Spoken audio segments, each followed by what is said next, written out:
Well, Razorback fans, Bobby Petrino met with the media yesterday, had some interesting comments dealing with his quarterback situation, the wide receivers, as well as the backup quarterback.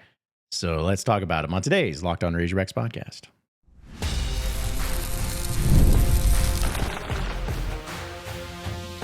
You are Locked On Razorbacks, your daily podcast on the Arkansas Razorbacks. Part of the Locked On Podcast Network, your team every day.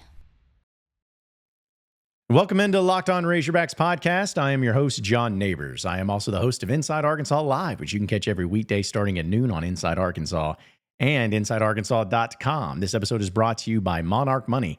Take full control of your finances with Monarch Money. Use code LOCKEDONCollege at monarchmoney.com for 50% off your first year.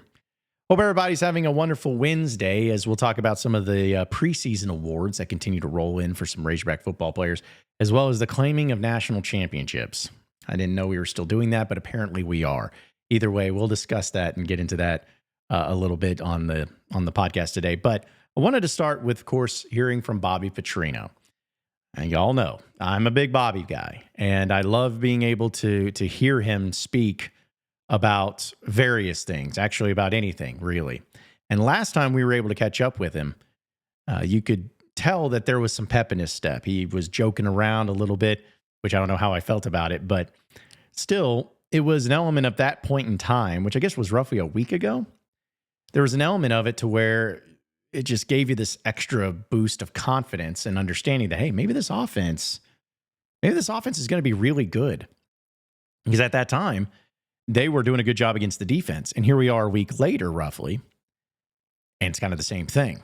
The Razorback offense is definitely taking advantage, looking really good, looking solid, having some big plays in practices and in scrimmages, quarterback play, wide receiver play, all of those things really looking solid. And so I wanted to kind of play some of these clips from Bobby's press conference and dive into some of the specifics of them because I think that there's some interesting things to be taken from it.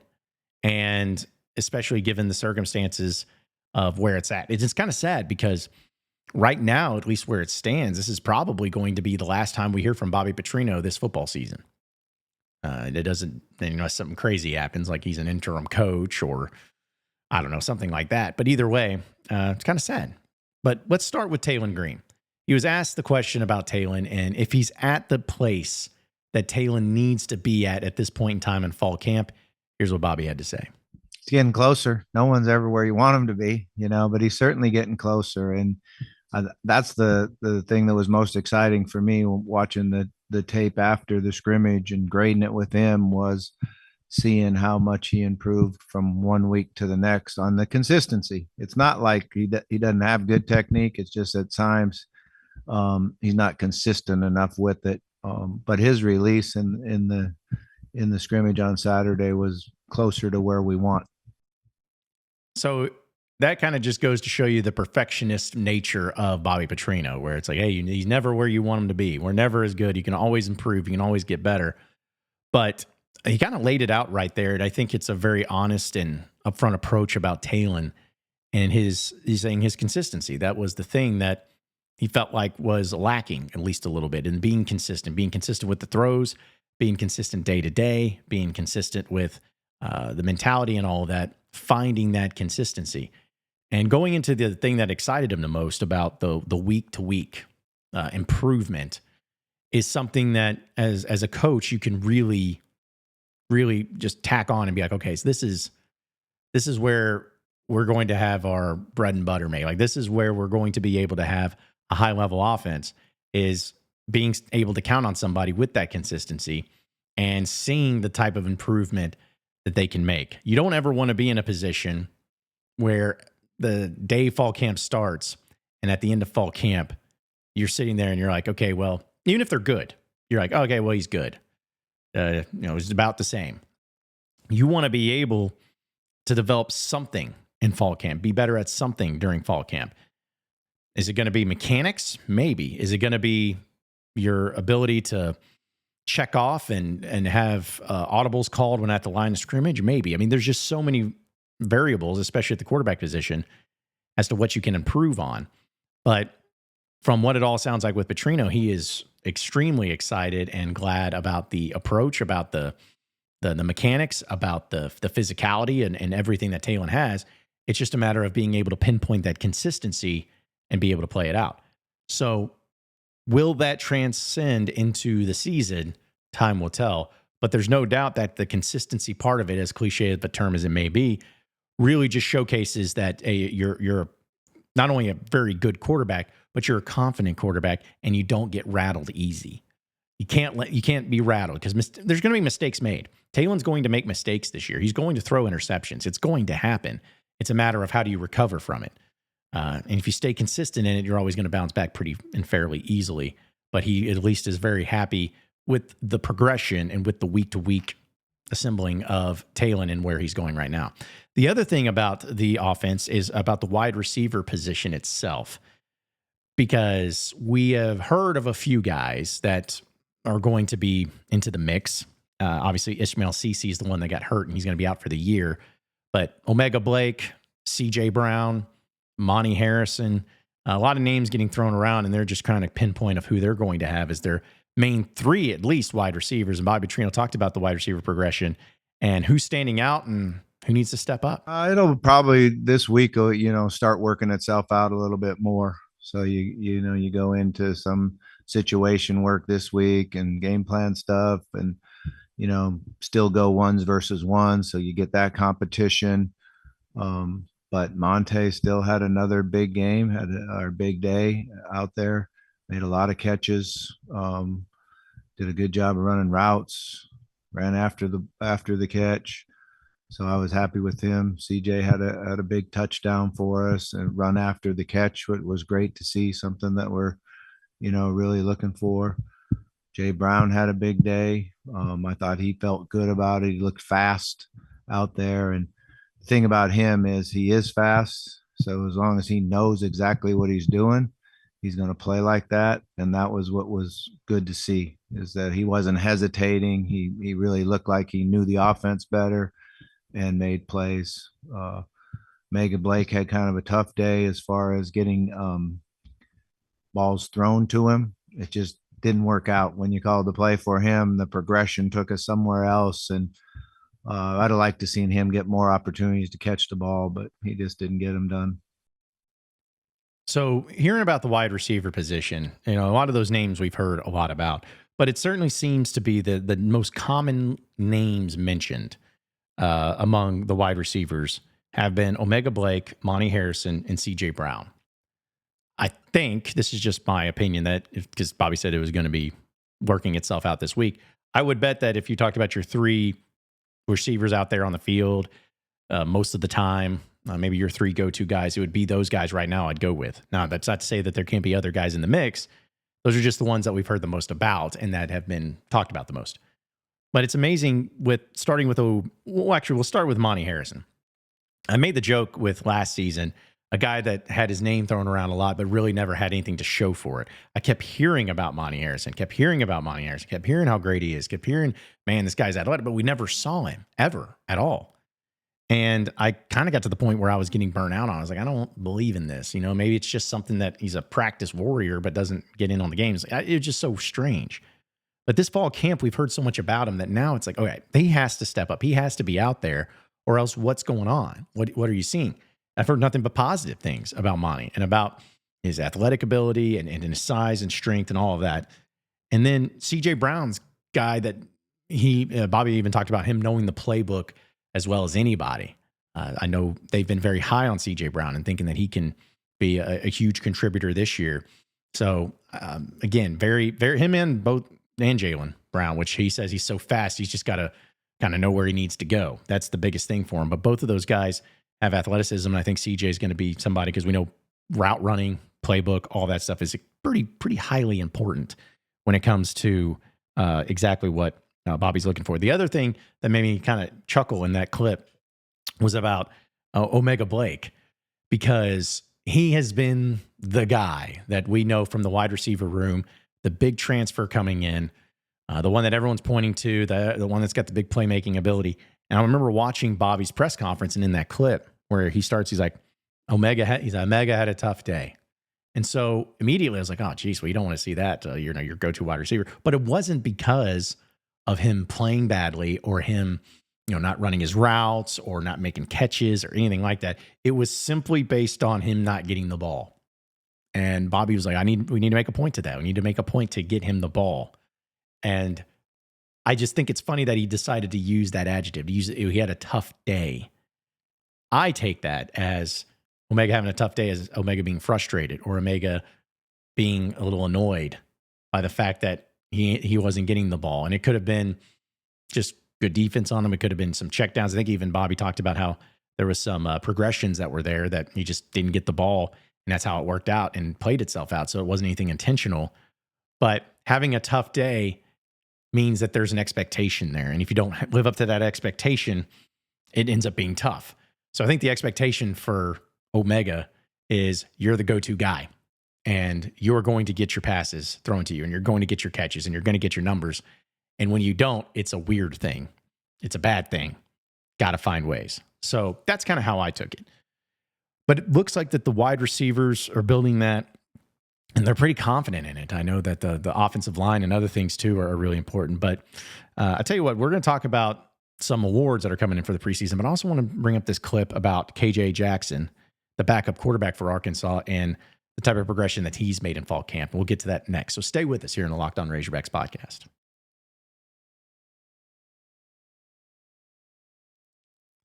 All right, Razorback fans, most people can't name all their financial accounts or even what they're worth, whether it's 401ks, properties, investments, any of those things. And when you don't have the full picture, you can end up leaving money on the table. But that's why there is Monarch Money. It's an all-in-one personal finance tool that brings your entire financial life together in one clean, easy-to-use interface just from your laptop or on your phone. Monarch does the heavy lifting for you. You can link all of your accounts in minutes. You can see clear data visuals and get smart categorization of your spending and finally feel in control of your money without ever touching a spreadsheet. I know that people who have different accounts and everything, they want to have it all in one place. They want to have it linked together. They want to have it right there in one spot. So that way you don't have to worry about, making sure you have these apps and have this password and getting all confused and everything too. Not alone mentioning that the fact that so many of us have subscription to things, and some of us, we don't even realize that we have subscriptions until we check it. Well, Monarch is going to help you out with that. So don't let financial opportunity slip through the cracks. Use code LOCKEDONCollege at monarchmoney.com in your browser for half off of your first year. That's 50% off your first year at monarchmoney.com with code LOCKEDONCollege. We're also brought to you by our friends over at Open Phone. If you're running a business, every missed call that you miss out there is money left on the table. Think about the last time that you needed a service. If the person didn't answer, did you wait? Of course not. You moved on. You wanted to be like, I need this right now. And if you're not going to answer, I don't want to deal with it. Well, that's why you need Open Phone. So you never miss an opportunity to connect with all of your customers. Open Phone is the #1 business phone system designed to streamline and scale your customer communications. Some of you may juggle 2 phones at once. I know I have friends of mine that own businesses and everything. They got a business phone and a personal phone, and it can get very confusing. Well, your whole team can share one number and respond to customers like a shared inbox with no more of like figuring out, okay, who's doing what. Not to mention the AI agent, it handles after-hours calls, answers common questions, and captures leads so that you'll never have to miss a customer again. See why over 60,000 businesses trust Open Phone. They're offering Locked On listeners 20% off your first 6 months at openphone.com/lockedoncollege. That's openphone.com/lockedoncollege. They'll even port over your existing numbers for free. Open Phone. No missed calls, no missed customers.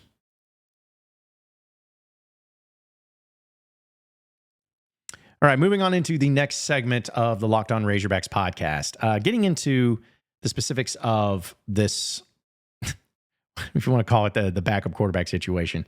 I don't know. I just feel like sometimes it gets made a big deal. If you ever talk about the backup quarterback, people are going to start freaking out and thinking that either one, you're advocating for them to be the #1 quarterback, or 2, you don't want to hear about because, hey, they're the backup, who cares? But I think it's always important considering the fact that in major college football, the percentages are very high that you at some point are going to have to rely on your backup quarterback to do something.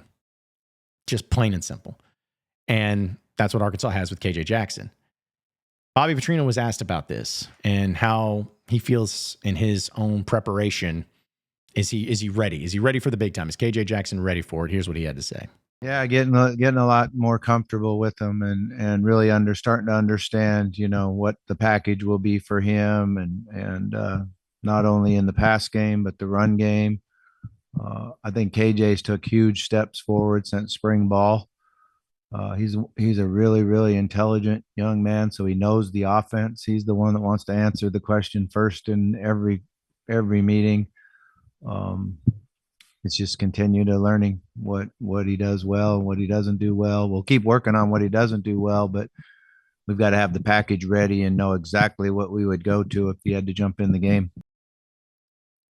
Okay, so obviously talks about how gifted he is and how great of an athlete he is, and he's a very knowledgeable, studious person there in the film room, and talking about him in that regard. I'm a big KJ Jackson fan. I love, from a year ago even, watching him in practices and in camps and everything. You can just see, somebody who's got the physical prowess that he does, the mindset, the touch on his passes, all those things. He has it. It's just a matter of taking that next step. Well, I think I've told this story before, or at least the things that I know. And some of you, just to be honest, the Bobby Petrino affection that I have is also built into a lot of things I know about Petrino and people I talk to. Because that's when I went to college at the U of A, was when he was there, and I was friends with a lot of the players, and so I learned a lot. And this is one of those things, though, that with Bobby, you never have to worry about the backup quarterback not being prepared. Is there a reason why they're the backup quarterback? Of course, because they're not as good as the starter. I'm just plain and simple. But last year we saw it with Malachi Singleton coming into the game, and he did just fine. No, he's no longer here. He transferred to Purdue, but now it's KJ Jackson's turn. And the one thing that Bobby always makes sure of when it comes to his backups, especially backup quarterbacks, is that you have your own playbook, essentially. He called them packages in that way, and there's probably going to be some times where they bring in KJ Jackson. But there's a lot of plays specifically ran for the strengths of those particular players. And one thing that Bobby has always been big on is making his quarterbacks comfortable. And you think that's weird because you see him screaming at quarterbacks or screaming at his players whenever he's on the sidelines. And you're like, hey, can you be comfortable in that way? Yeah, you can. It's called coaching. But also, you can be comfortable in the fact that, okay, here's your playbook. These are things you're going to be good at. Let's utilize that. Let's develop on the things you need to work on, but let's make it to where you're the most comfortable. So when you walk into the game, if you're down by 3 points or 4 points, needing a big time drive on the road against Texas in a hostile environment, let's have you as ready as possible. So they're always going to be ready. And, I always think back to when Ryan Mallett, rest in peace, went down against Auburn in 2010, and Tyler Wilson came in and just blew the doors off of him, was dicing that defense for Auburn.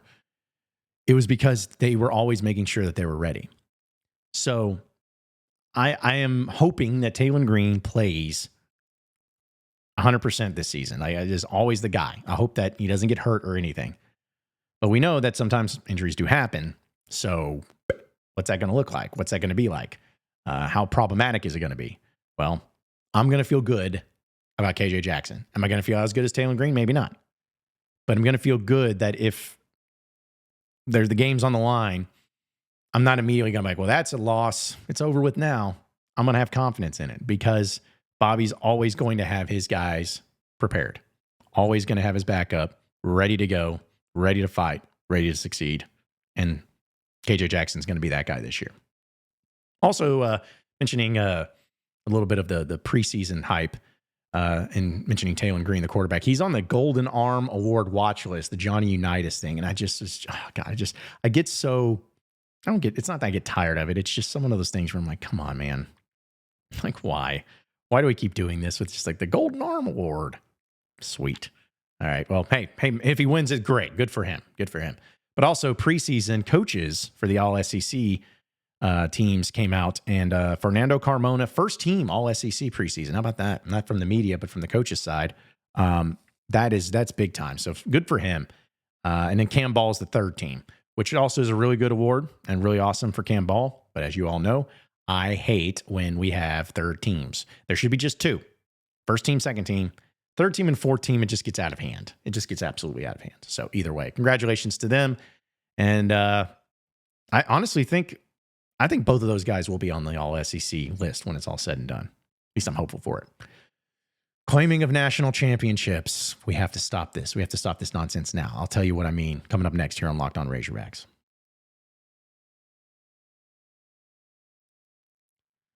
All right, Razorback fans, I'm here to tell you about our friends over at Prize Picks. This episode is brought to you by them, and it's the daily fantasy platform that helps you turn your football predictions into real awards. Preseason is already heating up, and college football isn't too far behind. So whether you got your eye on big-name quarterbacks or breakout running backs or anything like that, Prize Picks makes it easy for you to get in the game. No matter who the players are, if you pick them, whether it's Joe Burrow or Saquon Barkley or Josh Allen or Aaron Rodgers, whoever. I mean, Aaron Rodgers is still in the league, if you can believe it. Prize Picks is simple, and it makes it simple for those players. You pick more or less on 2 to 6 player stat projections, and if you get the picks right, you could cash in and win up to 2,000 times your money. It's that simple. And the flex play option is a total game changer. Even when one of your picks misses, you can still double your money. Prize Picks puts their members first, so all withdrawals are fast, safe, and secure. Download the Prize Picks app today and use code LOCKEDONCollege to get $50 in lineups after you play your first $5 lineup. That's Locked On College to get $50 in lineups after your first $5 play. It's Prize Picks. Run your game. We're also presented by our friends over at FanDuel. August 26th is officially FanDuel Futures Day, a brand new holiday for fans to live for bold predictions and preseason hunches. For just 24 hours, FanDuel is giving you deals on NFL season predictions. So whether you're calling for your MVPs or if you're eyeing a long shot division winner, we're ready to crown your Super Bowl champion right now, even before week 1 kicks off. This is your moment. You like somebody for the MVP race? Do you want to crown your own champion? Maybe you parlay your division winner into some dark horses and really make some money. FanDuel is where it's at. So visit the FanDuel app today and get started on planning your future bets now. Because Futures Day is one day and one day only. It's FanDuel. Play your game. All right, so final segment here on the Locked On Razorbacks podcast. This has really nothing specifically to do with Arkansas, but I wanted to bring it up anyways because this has to do with Auburn. It came out to this new deal that they're claiming additional national championships. That's right, folks. This is still a thing where we are claiming championships. I don't understand it. I don't know why. I don't know the reasoning behind it, other than the fact that they just want to say that they're doing it just for the sake of doing it. And it's really frustrating because I feel pretty specific about it with Arkansas because they claim the 64 championship. Bama claims it though. And, there's some, I'll at least allow some of that to be argued, some of that to be, discretionary and brought up and be like, hey, this is bad, or hey, this is the way it was because things were different. But the thing that Auburn is doing is a little weird. They are putting forth championships like in 2004, for instance, when USC got that one vacated and they were undefeated that same time, but they didn't get the championship. They didn't get the chance to play because it was the BCS. And so they just like, all right, well, we're just gonna go ahead and do it. Like, that is ridiculous. They're claiming four more titles. 93 and 2004 seasons, like in the modern era. It makes no sense. We have to stop claiming championships. You can't claim championships.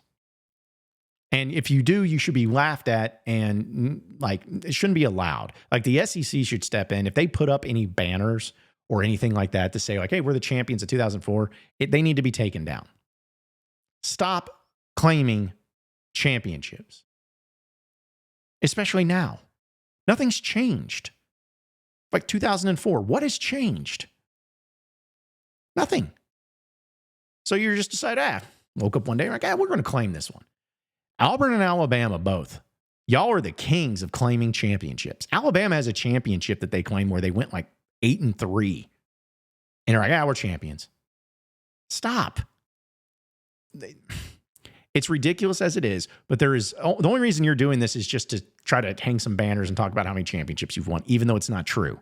It's lame. It is so lame. And Auburn has been one of those teams that's been in the news in the offseason for all the wrong reasons, it feels like. And they just haven't stopped. They're just doubling down on everything. And it is absurd. It is absurd what they're doing.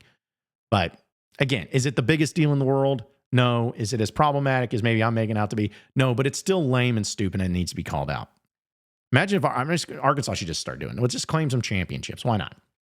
Claim some championships. We won it in only 1964, but hey, we won it in 2006. Why not? Sure. Yeah, we won it. Okay, done. Hang the banner. Put it up in the stadium. Arkansas has won multiple championships. We can add it to the mix. We can use it in recruiting. Why not? It's just so ridiculous that this has actually become a thing, but it's also the most Auburn thing in the world too. But either way, appreciate each and every one of you listening in and watching into the Locked On Razorbacks podcast. Be sure to like and subscribe to the podcast on iTunes or on Google Play. You can also get after me on Twitter at John Nabors Show for any questions, comments, concerns that you may have. We'll keep it going from there. Same podcast time, same podcast channel tomorrow afternoon. Have a great day, everybody. See you then.